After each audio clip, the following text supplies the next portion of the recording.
Sebuah tantangan dari Vena Melinda dianggap pelajaran oleh Ferry Irawan sebelum mereka melangkah ke jenjang pernikahan. Vena Melinda meminta Ferry Irawan bangkit dari masalah dan penyakitnya dan kembali bekerja guna mewujudkan keinginan mereka buat menikah. Bahkan, pemeran utama sinetron Bella Vista itu meminta Ferry Irawan punya rumah dulu sebelum menikahi dirinya. Vena memberikan tenggat waktu selama setahun bagi Ferry untuk memenuhi semua itu.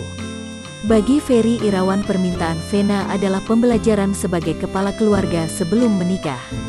Ya, pastinya saya akan meneruskan hubungan ini kalau saya sudah siap. Salah satunya siap menafkahi, kata Ferry Irawan ketika ditemui bersama Vena Melinda di kawasan Pesanggerahan, Jakarta Selatan, belum lama ini. Bahkan, diakui pria berusia 44 tahun itu, sebelum menikah nanti dia akan membawa Vena ke notaris dan pengacara untuk melakukan pisah harta. Apa yang dia punya sekarang milik dia dan anaknya. Apa yang kita dapat nantinya akan milik dia juga, ucapnya. Bahkan, Ferry berjanji dia akan memberikan semua penghasilannya untuk kekasihnya itu. Saya dedikasikan penghasilan saya buat Vena. Itu persiapan yang saya lakukan, katanya. Ferry Irawan menyebut pembahasan itu sudah dia umumkan ke keluarga Vena Melinda saat pertemuan orang tua. Saya berjanji kepada kedua orang tuanya Vena dan Allah, tidak main-main.